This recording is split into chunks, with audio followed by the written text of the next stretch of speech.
I didn't sign up for this. That's what the text said. Just 5 words sitting under a screenshot of our empty joint account.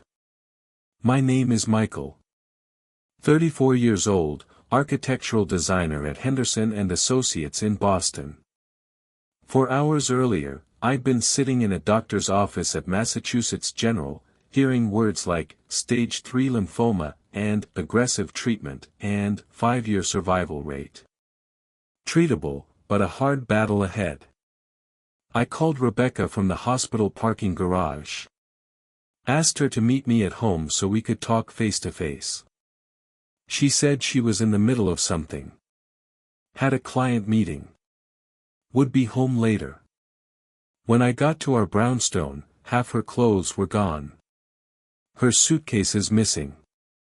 The wedding photo from our Hawaii trip removed from the mantel. Then the text came. Along with the screenshot showing she'd transferred our entire savings, $67,000 we'd accumulated over 7 years, to an account I'd never seen before. I stared at my phone for a full 3 minutes. Typed back, "Take care of yourself." Then I put my phone down, opened a bottle of the expensive Cabernet we'd been saving for our anniversary, and sat on our rooftop deck watching the Boston skyline. Didn't cry. Didn't throw anything.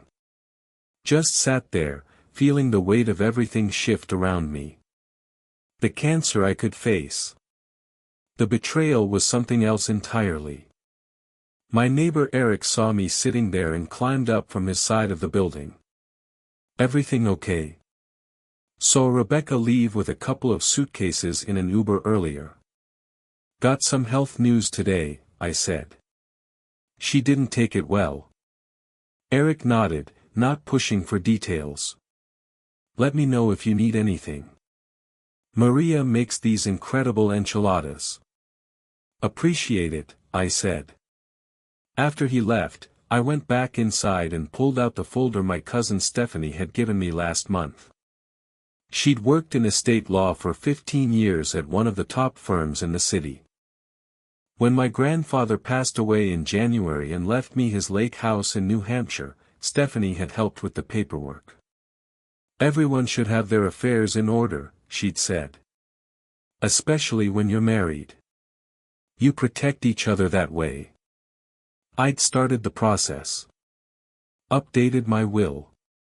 Added Rebecca as beneficiary on my life insurance policy. Listed her as co-owner on my restored 1967 Corvette, though the final DMV paperwork was still sitting in my desk drawer, unfiled. Set up a separate account at Fidelity for the eventual sale of the lake house property. All to protect us. To protect her. Funny how things work out. I picked up my phone and called Stephanie. When she answered, I said, "Remember that estate planning discussion we had? I need to make some changes." There was a pause. "Everything okay, Michael?" "No," I said. "But it will be." I met Rebecca at a charity fundraiser in 2014. She was an interior designer working with wealthy clients in Back Bay and Beacon Hill. Brilliant, charismatic, stunning. We moved in together after 8 months, married the following year at her parents' estate in Connecticut. The first few years were good. We bought our place in South End. I designed the renovations, and she handled the interior.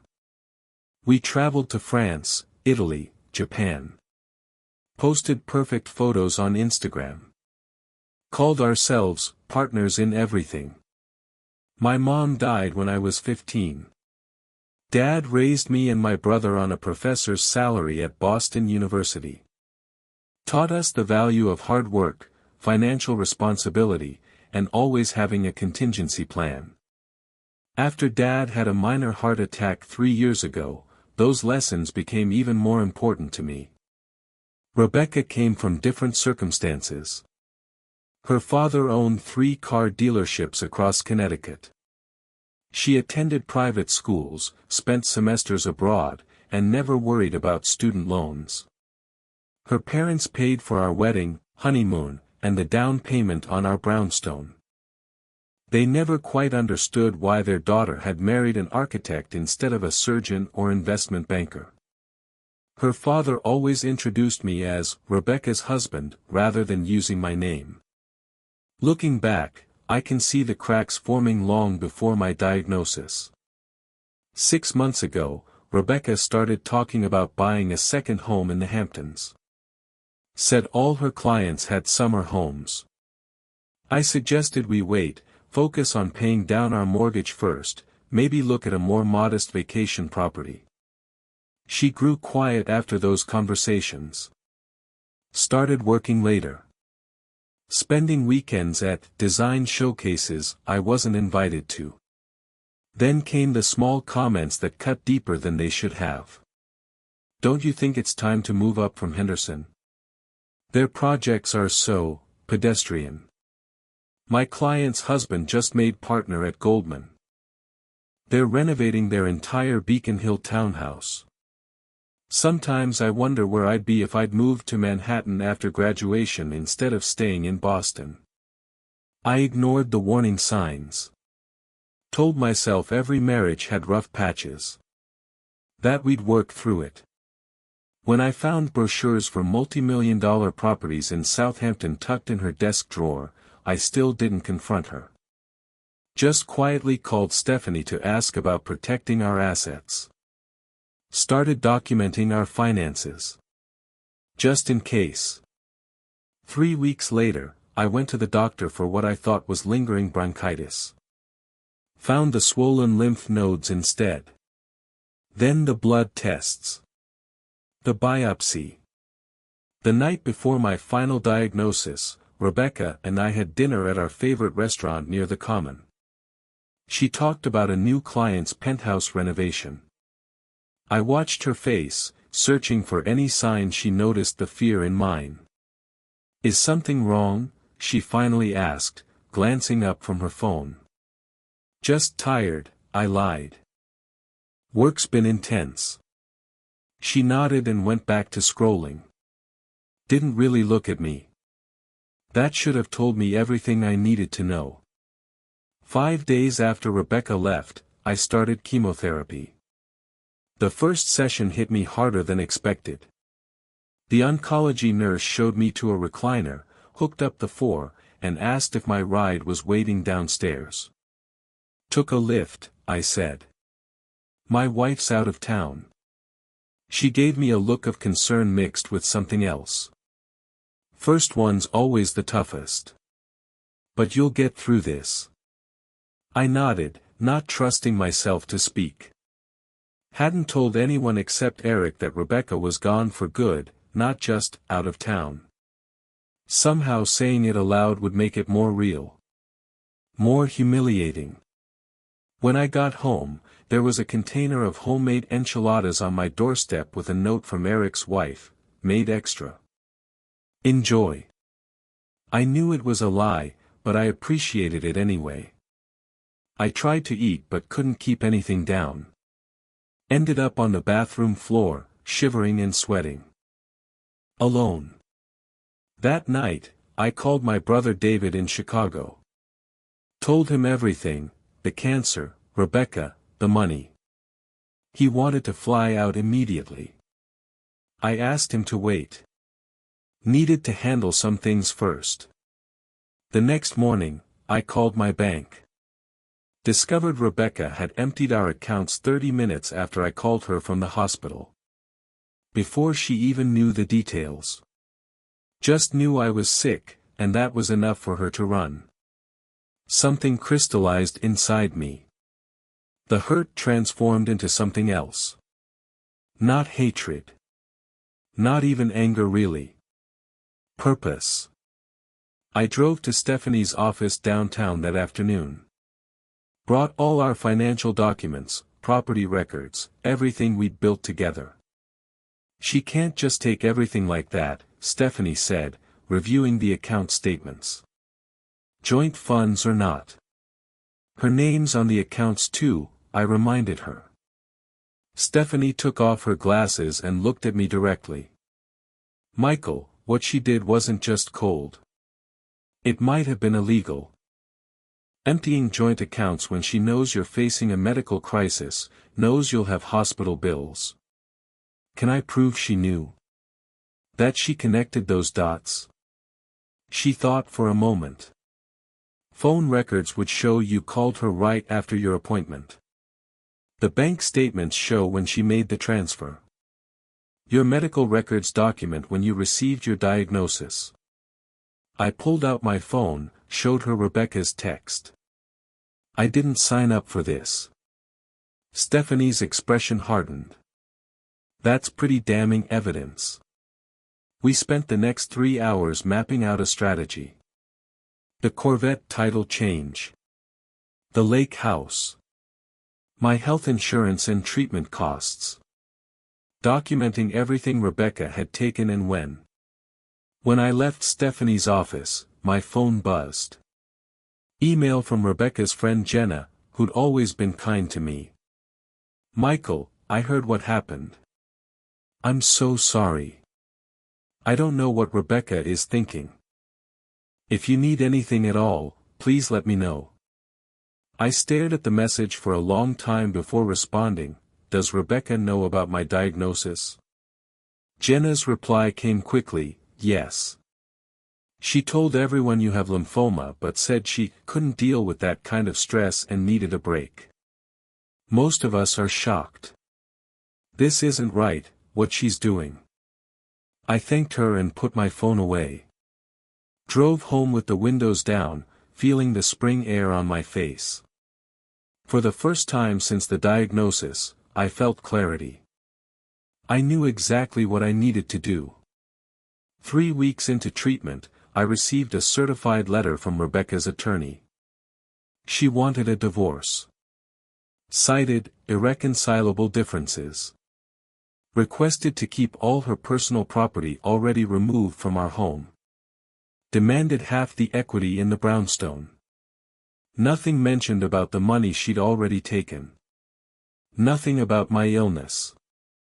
I took the letter to Stephanie. Pretty brazen, she said, scanning the document. Takes your savings knowing you're sick, then wants half your home too. What should I do? Don't respond yet, Stephanie advised. Let's see how far she wants to push this. The next day, I got a text from a number I didn't recognize. Michael, it's Rebecca. This is my new number. I know things ended badly but we need to figure this out. My lawyer says I'm entitled to half the house. I didn't respond. 2 days later, another text, Michael, ignoring me is childish. I know you're going through a lot, but I have rights too. Going through a lot. Like cancer was a bad mood I needed to shake off. I blocked the number. My 4th chemo session was brutal. Couldn't keep food down for 3 days. Lost 15 pounds I couldn't afford to lose. David finally flew in from Chicago, stayed for 10 days. Cleaned the place, filled the refrigerator, drove me to appointments. The day before he left, we received another letter from Rebecca's lawyer. More demands. More thinly veiled threats about what I owed her. David was livid. After what she pulled. She's lucky you haven't taken her to court over the money she stole. We'll get there, I said. Just need to build the case first. The following week, I received a notification from my credit card company. Rebecca had attempted to charge $6,000 at Nordstrom to our joint credit card. The charge was flagged because it was significantly higher than our usual spending patterns. She'd also tried to access our safe deposit box at the bank, the one containing the deed to the brownstone, the Corvette title, and my grandfather's will. The bank had denied her access when she couldn't produce the second key. My key. I called Stephanie immediately.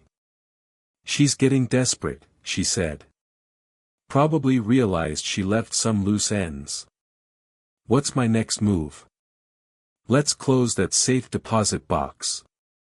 Move everything to a new one in your name only.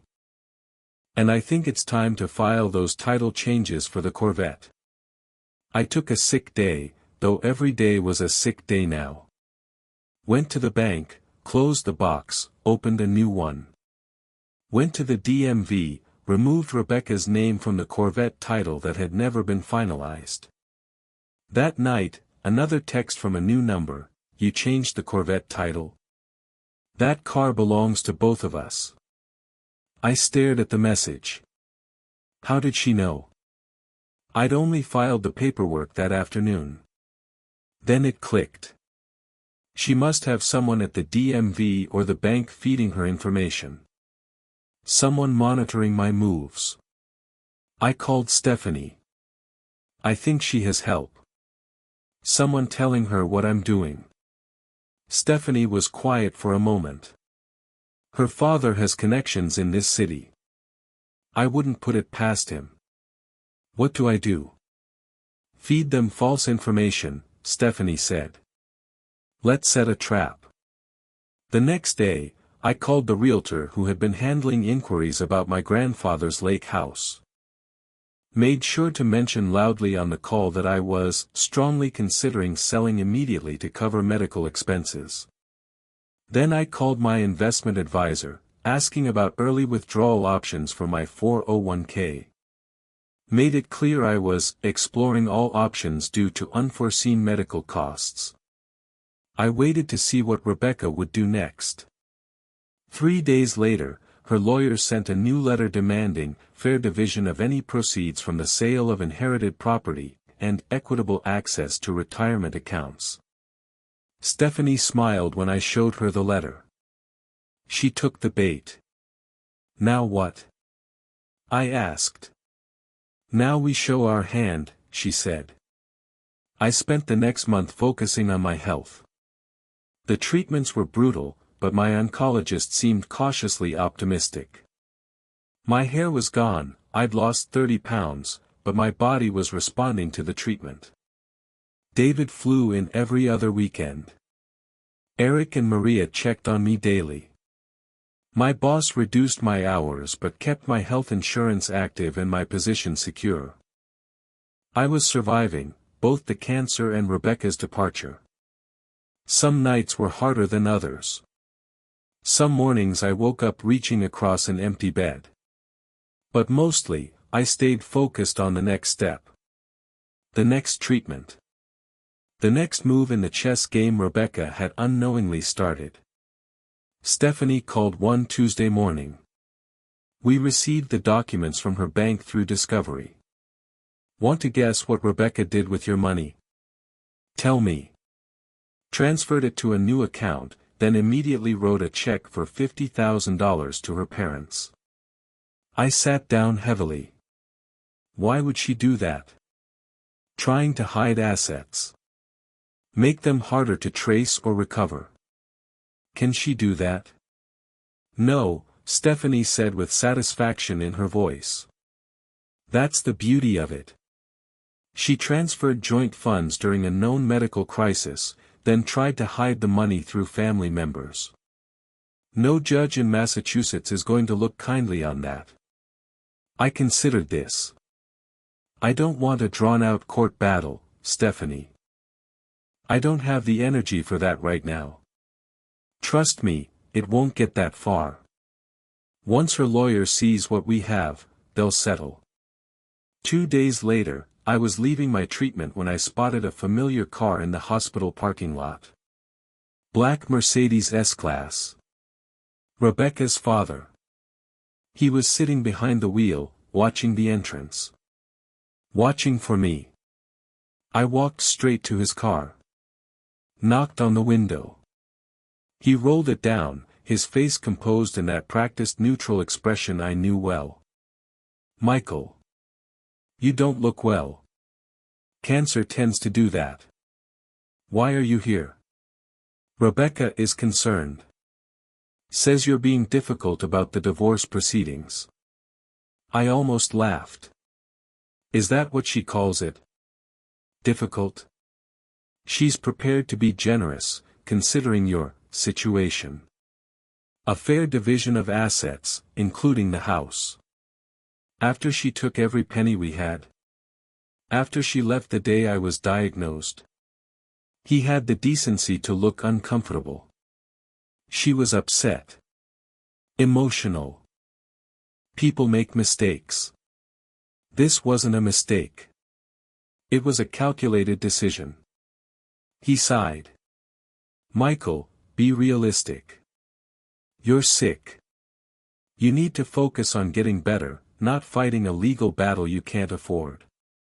That's when it hit me. They thought I was desperate. Thought I was broke after Rebecca cleaned out our accounts. Thought I'd take any settlement just to avoid a fight. They had no idea about the lake house. No idea I'd documented everything. No idea what I had planned. Tell Rebecca I'll have my response to her lawyer by Friday, I said, turning to leave. Michael, he called after me. Don't make this harder than it needs to be. I didn't look back. On Thursday, I met with Stephanie and the litigation attorney she'd brought in, Marcus Feldman. We reviewed everything, the bank records showing Rebecca's withdrawal immediately after my diagnosis, her text message, the witness statement from Jenna confirming Rebecca knew about my cancer, the check to her parents. This is textbook financial abandonment, Marcus said. Plus attempted concealment of marital assets. No judge in the Commonwealth will look kindly on this. So what's our move? I asked. We file our own divorce action, he said. We demonstrate abandonment during medical crisis, financial malfeasance, and attempted concealment of assets. We request full recovery of the missing funds plus legal fees. Will that work? I asked. Marcus smiled. I've never seen a cleaner case. But I don't think it will get that far. Once they see what we have, they'll fold. And if they don't? Then we go to court, and she loses everything, including her reputation in the design circles she values so much. For the first time in months, I felt something like hope. On Friday morning, Marcus sent our response to Rebecca's lawyer. A complete divorce filing with all the evidence attached, bank records, text messages, witness statements, medical documentation. Everything laid out in clear, undeniable detail. By noon, Rebecca's lawyer requested an urgent meeting. That was fast, I told Stephanie over the phone. They weren't expecting you to have ammunition, she said. They thought you were too sick, too broke, or too beaten down to fight back. The meeting was set for Monday. I spent the weekend resting, preparing mentally. On Sunday night, I got a text from yet another new number. This is cruel, Michael. I made a mistake, but this is vindictive. My parents can't return the money right now. You're trying to destroy me. I stared at the screen. Vindictive? I wasn't the one who abandoned a sick spouse and stole their life savings. I wasn't the one hiding behind lawyers and parents. For the first time, I texted back, actions have consequences, Rebecca. Monday morning, I met Stephanie and Marcus at his office. They wanted me there but advised me to say nothing unless directly asked a question. Rebecca arrived with her father and her lawyer, a gray-haired man with an expensive suit and a permanently stern expression.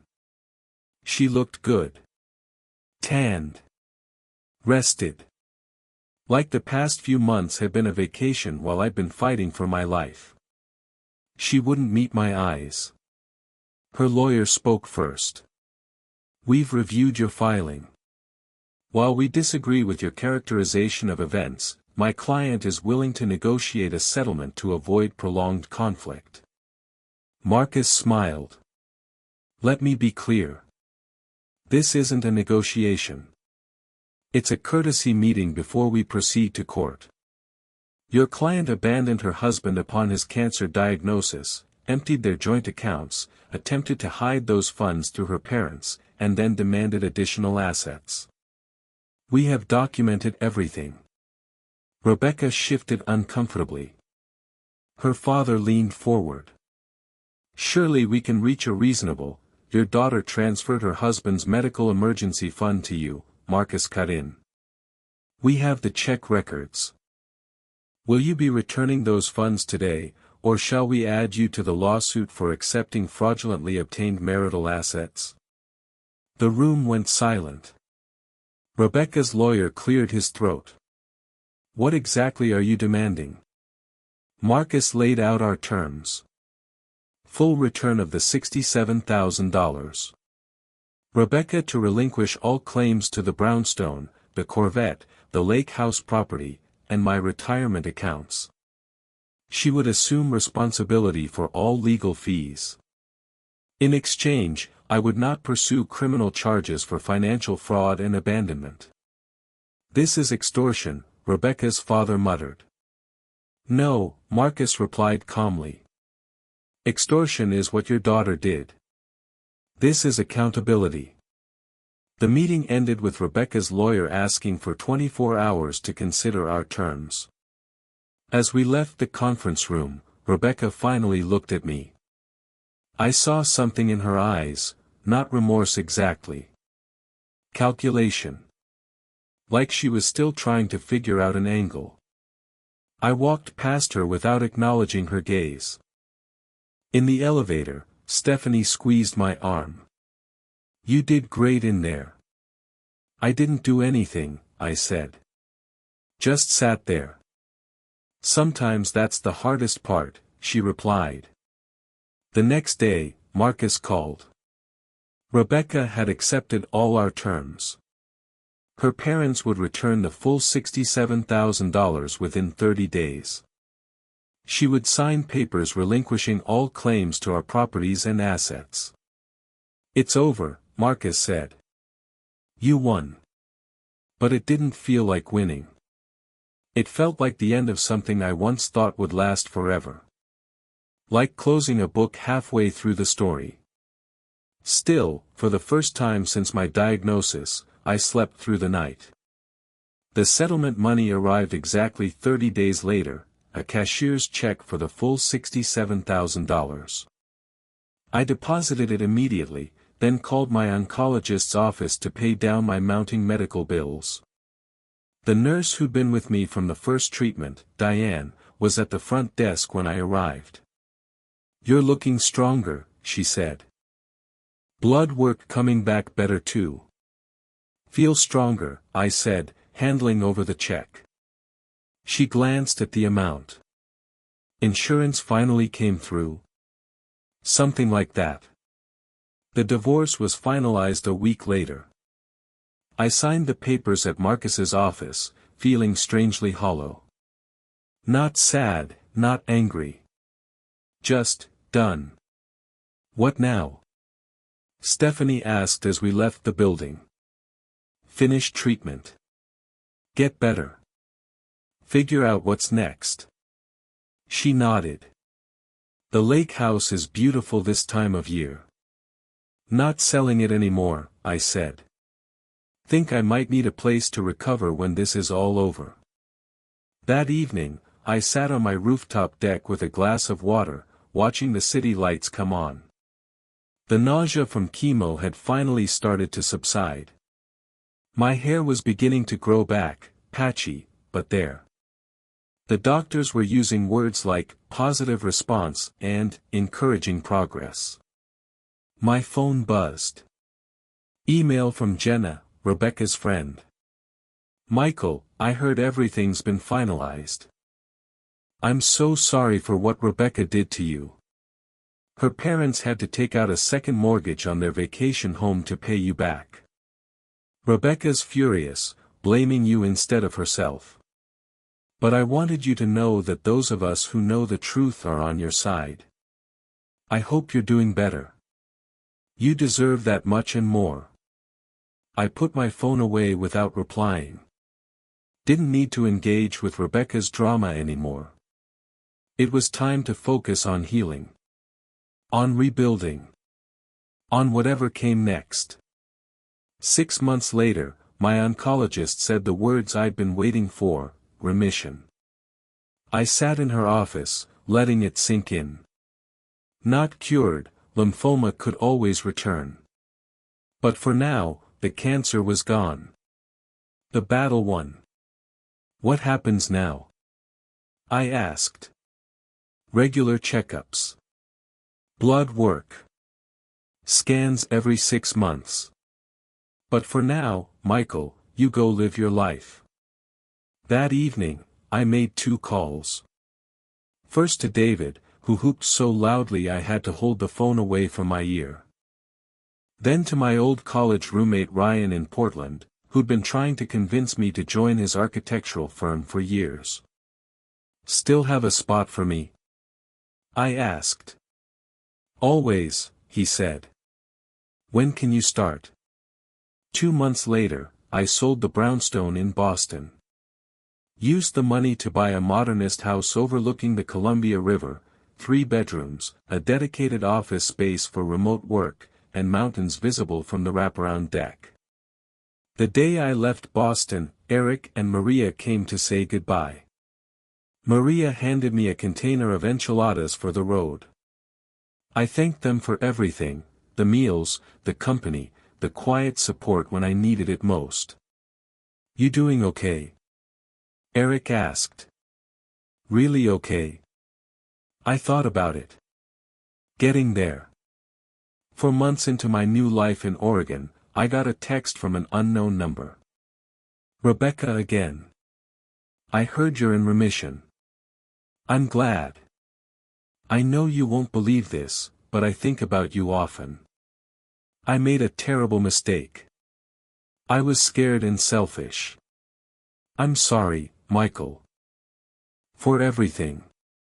I read it twice, considering whether to respond. In the end, I typed back just 4 words: I survived. Be well. Then I blocked the number, put my phone away, and went to work on the architectural plans I'd been developing, not for a client, but for myself. A small guest house on the lake property in New Hampshire. A place of healing. The cancer had taught me what was important. The betrayal had taught me what wasn't. Some things, once broken, can't be fixed. But others can be rebuilt, stronger than before. I was one of them.